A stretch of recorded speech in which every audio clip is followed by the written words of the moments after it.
Thank you very much for coming this morning. I want to thank in particular Hilton Smith, who's the head of our local NAACP chapter, for really bringing this concept to the county. Unfortunately, as those in the news media know as well as anybody, we have had too frequently we have had to report on instances of violence against our fellow citizens, and we do the best we can at the county to respond to those tragic circumstances after they happen, but it's not enough to just respond after something happened. We want to do something proactively, and that's why we were grateful for the suggestion from NAACP President Hilton Smith. We want to start coordinating better with our community groups, building those partnerships to try to give people the tools they need to deal with violent encounters. We're here today announcing a program that we're calling S.A.V.E, S-A-V-E. It's Strategies Against Violent Encounters. It is in partnership, by the way, and this was also a council initiative. I want to particularly recognize Councilman Michael Gallagher, again, the Cleveland NAACP. Also, some of our internal folks here, primarily the Sheriff's Office. You're going to hear about what their capacities are a bit. We're using our own staff and their own expertise in terms of teaching self-defense measures to victims or potential victims. And you're also going to hear from Jill Smilek, from our witness victim coordinator. Let me talk a little bit about what this program is going to do. It's going to be using the skills and the expertise of some of these deputies that are surrounding me here today. It's going to teach skills that will prepare women in particular how to handle a possible attack before, during, and after its commission. Our philosophy is that we think that these types of interventions reduce further incidences of crime. We're going to be putting on a number of seminars on October the 3rd, October the 10th, October the 17th, and October the 24th. And again, we're doing community outreach through the NAACP. The seminars are going to be, again, using our own sheriff's deputies and their expertise. They're going to teach people to trust their intuition. We want to make sure that people know that it's better to trust your instinct rather than ignore it and then end up dealing with violence. Being aware of the situation, not freezing up and becoming a helpless victim, using everything at your disposal, your mind, your body, any physical tools, any specific techniques that our sheriff's deputies can impart to you. It's also really important to focus on awareness. When we're aware of the situations that we're in, it's easier to avoid a violent encounter. Being aware of what's happening on a street, what's happening in a commercial sector. A lot of it is avoiding the encounter in the first place. If the encounter does happen, how do you use the tools that we can teach you to deal with it? We really also think this is a benefit to our Sheriff's Department. Why? Because our philosophy, Sheriff Bovas and myself, is that we want our Sheriff's Department to have a real relationship with the community. We don't just want to be on patrol. We don't just want to be, we don't want our deputies just being in a patrol car. We want them interacting with the public, getting to know the public. It's why we formed the community policing unit that we did. But it also means really working in partnership with community groups so that people don't just deal with law enforcement after a crime has occurred, but can really work with them on an ongoing basis and develop real bonds of trust. Now, if these strategies don't work and there is a violent encounter and somebody ends up being a victim of crime, we also try to work with them as they make their way through the justice system. And we do that through our Witness Victim Services Center. We are, the folks that work in that department, I dealt with them back when I was a prosecutor, are really dedicated, and they're really tireless advocates. And that's very important for a victim of crime, to have somebody that can sometimes literally hold their hand, but stand next to them as they make their way through a justice system that sometimes can be a little impersonal and not always understand the human toll that that violence can take on people.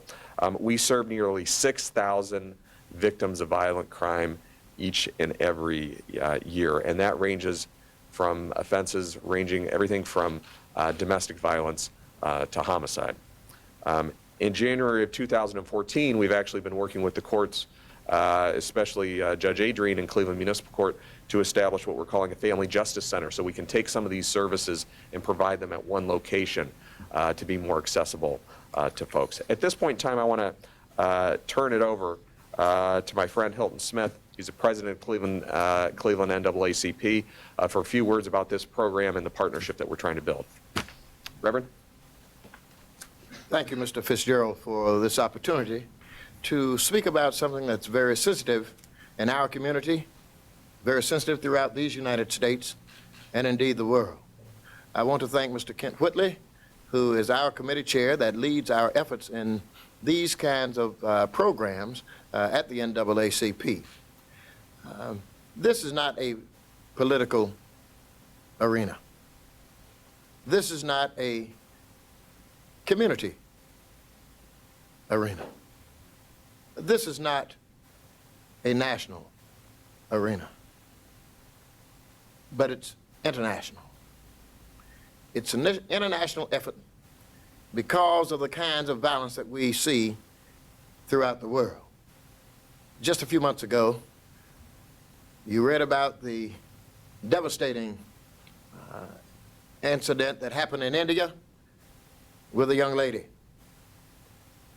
You heard about the 15-year-old honor student that had recently performed at President Obama's inauguration, only to return to Chicago and be killed at a bus stop. You heard about one of the incidents on East 93rd Street, where a grandmother was going to take care of her grandchildren and was violently violated. This program that we are embracing is one that will hopefully take better care of our community, take better care of our citizens, allow them to comfortably move around our community, going to work, yes, going to church, going to school, and going to community meetings, people seeking to take care of our community, yet violence is all around.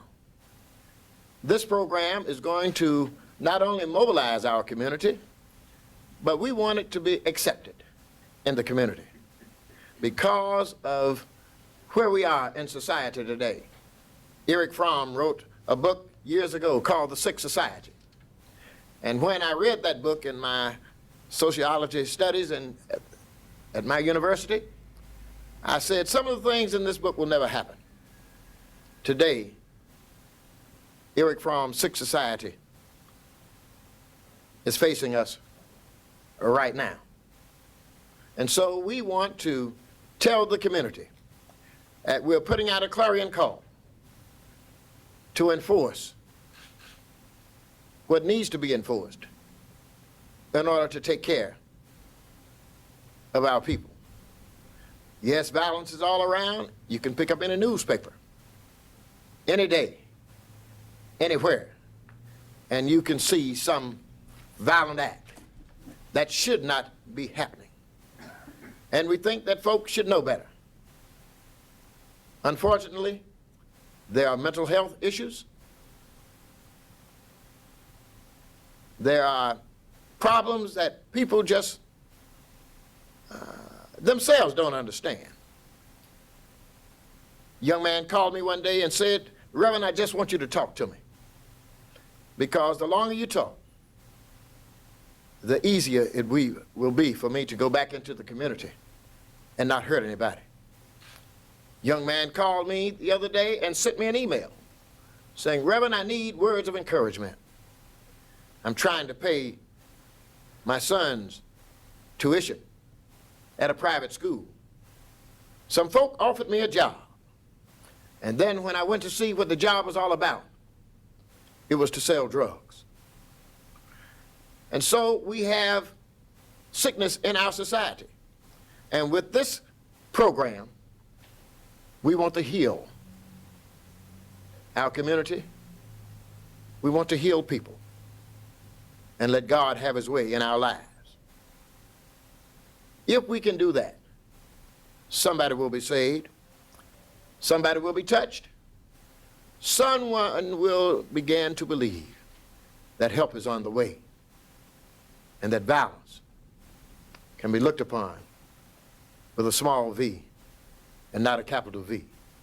And so we're seeking the community at large to stand with us in such a way that we will not only come together, not only be together, but we will save lives in our community.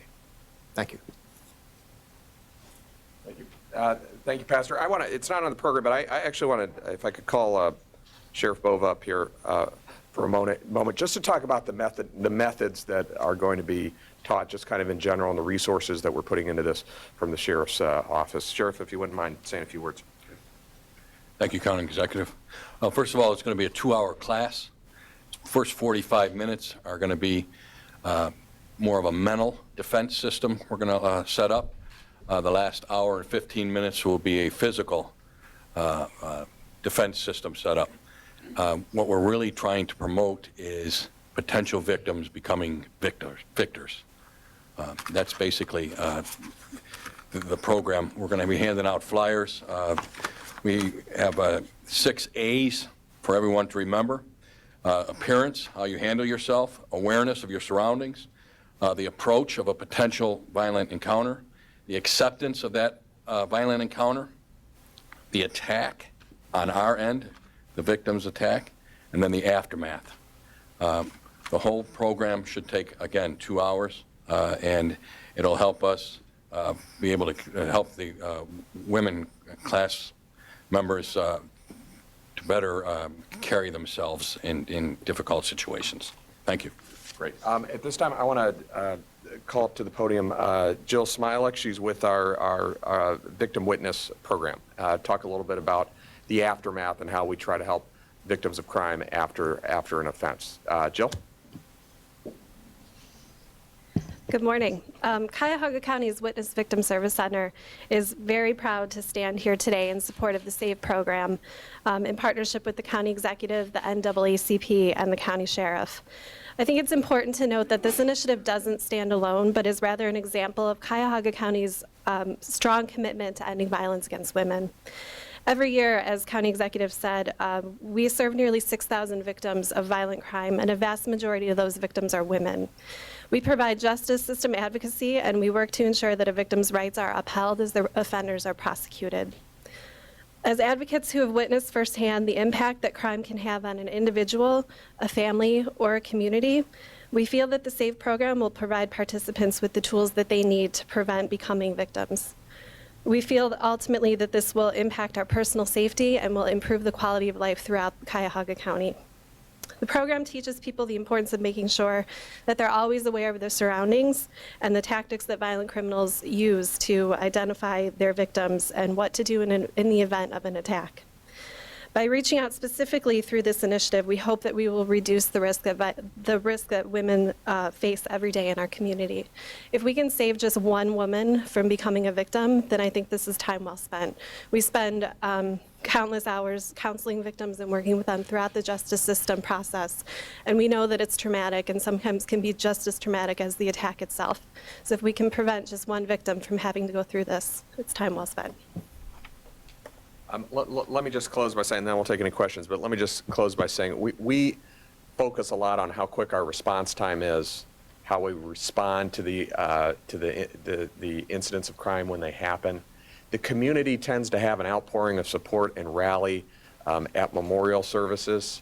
We've had too many memorial services. We can't save our concern after the situation happens. That's fine. There's nothing wrong with expressing community support once a tragic circumstance has occurred. But we can't constantly be in the position of trying to rally community support after it's too late for a particular victim. And that's why, again, I want to thank the NAACP. I want to thank County Council for their support and encouragement of this, because we're determined that the eventual outcome of this will be, yes, compassion for all of the victims, but also a real determination that we're going to use all the tools at our disposal to make sure that there are fewer memorial services and fewer victims in the long run that we have to be supportive of, because we actually want to become a more kind and gentle society. And part of that is by empowering people to defend themselves against those in society that would use violence to achieve their ends. Any questions? And when will the seminars be held again, and exactly where? October the 3rd is the first one. That's going to take place at between 6 and 8 p.m. at the Collinwood Recreation Center. The next one is on a week later on October the 10th, again 6 to 8 p.m. That's at the Zone Recreation Center at 63rd and Lorraine. On October the 17th, from 7 to 9 p.m., that's at the Warrensville Heights YMCA, which is on Northfield Road. And on October the 24th, that is taking place at Shiloh Middle School from 7 to 9 p.m. That's on Grantwood Drive in Cleveland. And we'll see what the response is. We're not saying that that'll be the last time we do something like this. This is a pilot program. We haven't, the Sheriff's Office is starting to get into more preventative strategies and community outreach in a way that it never has before. And we'll see what the community response is. If the community response is strong, we're willing to continue this, this program. Is there a website that people can go to find out more information to sign up? We don't have a website specific to this, but if you go to, you can link to resources on it on our county website, which is onecuyahoga.com. I don't know if this question might be better for Sheriff Bell, whoever you had, but was there any specific event or, series of events that kind of led to this program being developed? And also, I'd just like to ask, how long it's been in the works and, the timeline between when it was kind of conceived and today. Well, I have to give credit to Reverend Smith because he suggested it, so he might be able to speak in terms of if there was a specific incident. I would say the kind of sad answer to your question is, what week is it? It's not like something happened one time 6 months ago. You can pick up today's paper, yesterday's paper, a week ago, a month ago. I think we're all tired of it because it is a constant drumbeat. And you can look at international news, national news, and you can also look around our own Cleveland community. It's happening on a regular basis. Reverend Smith, you can correct me if there's anything that I left out there, but I think this has been unfortunately, a sad but steady stream of incidents. Would you say that's accurate? You're absolutely right, Mr. FitzGerald. At the NAACP, we get daily calls of some act of violence that never hit the newspapers or the media. And so this is why we came to Mr. FitzGerald to talk about how we could better utilize the services of the Sheriff's Department and the county in order to assist in taking care of the business at hand, which is to decrease violence in our community. And Mr. FitzGerald answered our clarion call, and we at the NAACP ready to work with the program to make absolutely sure that we can, as I said earlier, put a V that's small in the word violence. Sheriff, can you address just how long it took to develop the program and answer that portion of the question? The program, we've been developing it for the last month and a half. And I want to emphasize one thing, that it is free of charge to the public. No reservations needed on the dates that the county executive mentioned, October 3rd, 10th, 17th, and 24th. Whoever shows up, we will train. So it's been about a month and a half, and we will continue tweaking it as we go, depending on the reception from the public. Sure. I will turn it over to Deputy Scavera. He is 40 years in martial arts, Blower Tactical trained, has been teaching civilian defense for the last 12 years.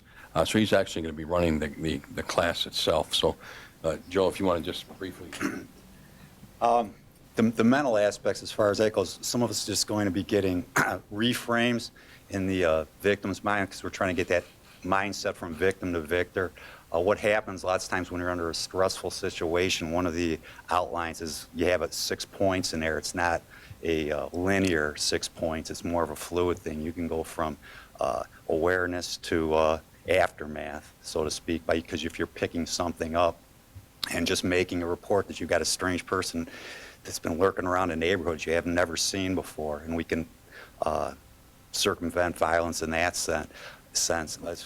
Carmen, if you want, you could try an attack on him, and well, I'm an old man. a lot of people pay to see that. Honestly, to be serious, if members of the media want to go through the training, the more public information about this, the better. So, and as old as you are, we won't turn you away. Any other questions? Thanks very much for coming. Thanks for being part of publicizing what I think is a very important program. Thanks a lot. Thanks, everybody.